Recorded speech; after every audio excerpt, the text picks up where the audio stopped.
Hello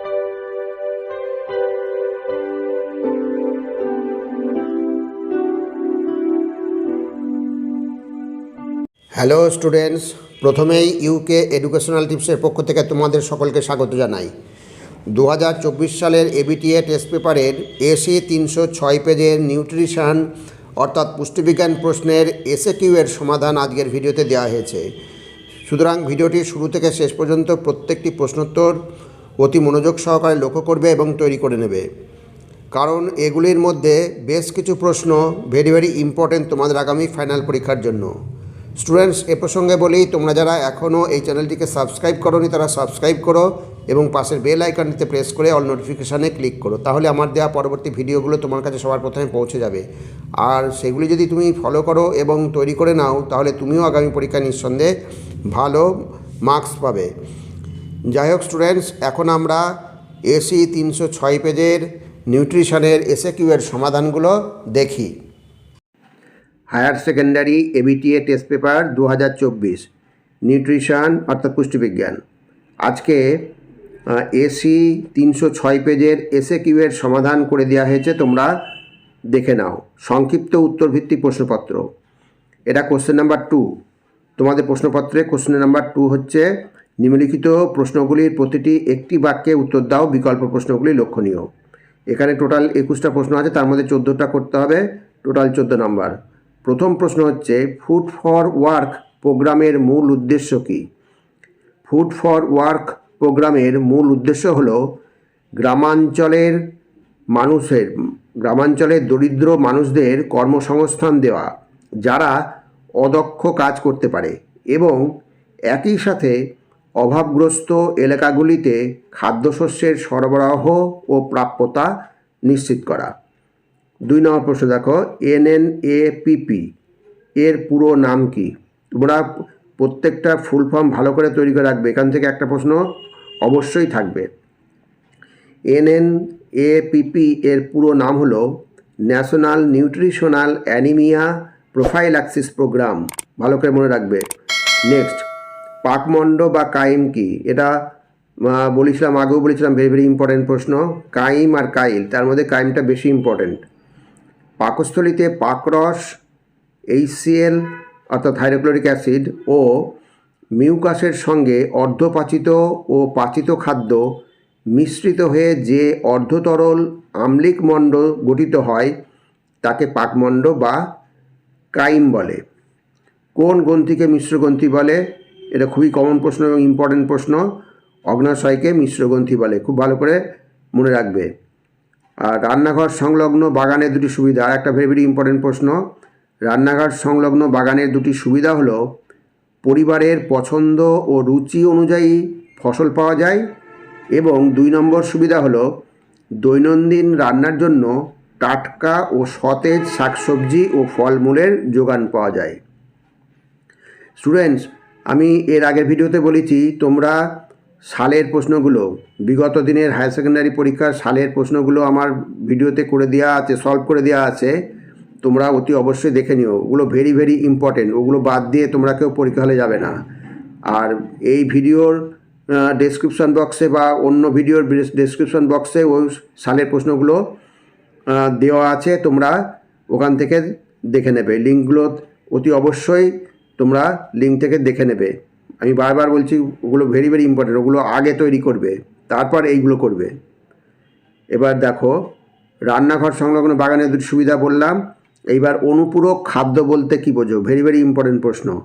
অনুপূরক খাদ্য, দেখো, যে বাড়তি খাদ্য প্রদানের দ্বারা বয়স, লিঙ্গ, শারীরিক অবস্থা অনুযায়ী কোনো ব্যক্তির অনুমোদিত পুষ্টি গ্রহণ মাত্রা এবং দৈনিক পুষ্টি উপাদান গ্রহণের মাত্রার মধ্যে যে ঘাটতি তৈরি হয় তা পূরণ করার ব্যবস্থা করা হয়, তাকে অনুপূরক খাদ্য বা সাপ্লিমেন্টারি ফুড বলে।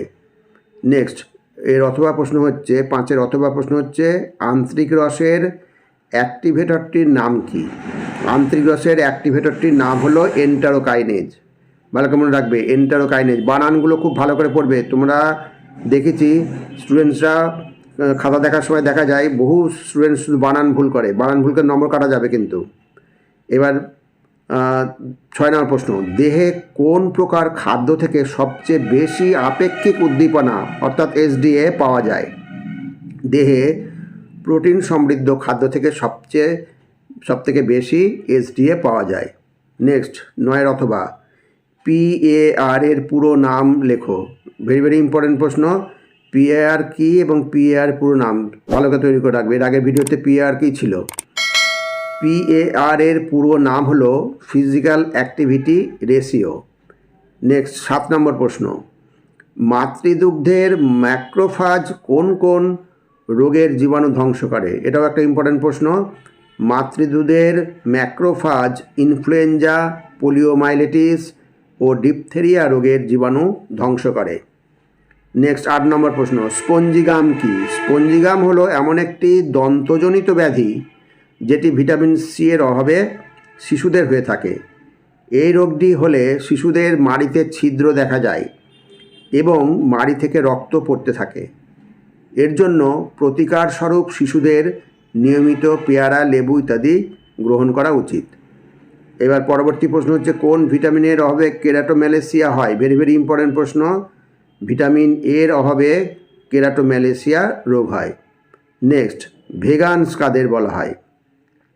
যে সকল ব্যক্তিরা সব ধরনের প্রাণীজ খাদ্যকে বর্জন করে, এমনকি দুধ পর্যন্ত গ্রহণ করে না, তাদের ভেগানস বলে। এবার আর একটা ভেরি ভেরি ইম্পর্টেন্ট প্রশ্ন, ভোজ্য তেলে ভেজাল হিসাবে কি মেশানো হয়? ভোজ্য তেলে ভেজাল হিসাবে মূলত ট্রাইক্লিসাইল ফসফেট, যেটাকে টিসিপি বলে সংক্ষেপে, টিসিপি মেশানো হয় মূলত। এছাড়া আর্জিমন তেল, যেটা শিয়ালকাটা বীজের থেকে তৈরি হয়, আর্জিমন তেল, খনিজ তেল, পুরনো র্যানসিড তেল, বিষাক্ত রং মেশানো হয়। নেক্সট প্রশ্ন, পথ্য কাকে বলে?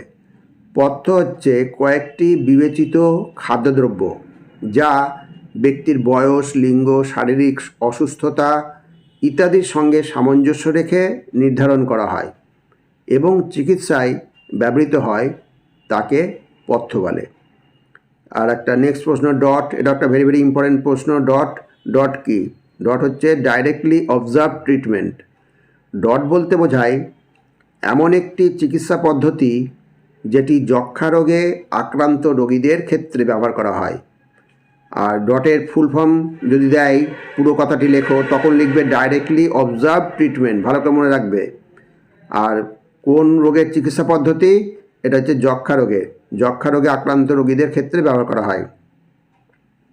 এবার নেক্সট, ব্রাইন কি? এটা আর একটা ভেরি ভেরি ইম্পর্টেন্ট প্রশ্ন, যেটা প্রথমেই বলেছিলাম। এই পেজে অনেকগুলো প্রশ্ন আছে যেগুলো তোমাদের ফাইনাল পরীক্ষায় বিশেষভাবে সাহায্য করবে। নেক্সট দেখো, ব্রাইন কি?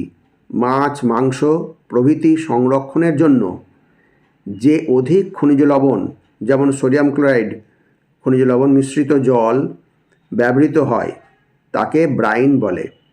এটি সংরক্ষক খাদ্য পদার্থ রূপে কাজ করে। এবার 12 অথবা আর একটা ভেরি ভেরি ইম্পর্টেন্ট প্রশ্ন, দুধকে দইয়ে পরিণত করে কোন ব্যাকটেরিয়া? দুধকে দইয়ে পরিণত করে ল্যাক্টোব্যাসিলাস ল্যাক্টি ব্যাকটেরিয়া নাম মনে রাখবে, ল্যাক্টোব্যাসিলাস ল্যাক্টি। এবার 13 নম্বর, আর একটা ইম্পর্টেন্ট প্রশ্ন, রেটিনায় উপস্থিত দুটি আলোক সুবেদী কোষের নাম কি কি? রেটিনায় উপস্থিত দুটি আলোক সুবেদী কোষের নাম হলো রড কোষ ও কোন কোষ, খুব ভালো করে মনে রাখবে। এবার 14 নম্বর, পুষ্টি শিক্ষার দুটি প্রধান উদ্দেশ্য লেখো। এটাও একটা ইম্পর্টেন্ট প্রশ্ন, খুব ভালো করে তৈরি করবে। পুষ্টি শিক্ষার প্রথম উদ্দেশ্য হলো মানুষের শারীরিক, মানসিক ও সামাজিক স্বাস্থ্য গঠনে পুষ্টি শিক্ষা অত্যন্ত গুরুত্বপূর্ণ ভূমিকা পালন করে। আর 2 নম্বর সুবিধা হচ্ছে জনসাধারণকে খাদ্য, পুষ্টি ও স্বাস্থ্য সম্পর্কে সচেতন করে তোলা। এবার 14 অথবা প্রশ্ন, পিএফএ অ্যাক্ট কবে চালু হয়েছে? পিএফএ অ্যাক্ট চালু হয়েছে 1954 খ্রিস্টাব্দে, ভালো করে মনে রাখবে। স্টুডেন্টস, আমি আর একবার বলছি যে সালের প্রশ্নগুলো আমি সলভ করে দিয়েছি সেগুলো ডেসক্রিপশন বক্সে লিঙ্ক দেওয়া আছে, ওখান থেকে তোমরা দেখে নিতে পারো, অথবা প্লেলিস্ট থেকেও তোমরা দেখে নিতে পারো। তা লিঙ্কে সুবিধা হবে, ডেসক্রিপশন বক্সে লিঙ্ক করে দেওয়া আছে। যাই হোক, যেটা তোমার সুবিধা লিঙ্ক দেখে নেবে। আর এ প্রসঙ্গে বলি, স্টুডেন্টস, ভিডিও যদি ভালো লাগে অবশ্যই সাবস্ক্রাইব করো, এর সাথে একটা লাইক দিতে যেন ভুলো না, এবং তোমার ফ্রেন্ডসদের মধ্যে ভিডিওটি শেয়ার করো। তাহলে স্টুডেন্টস, আজ এখানেই শেষ করি। তোমরা সকলে ভালো থেকো। Thank you very much.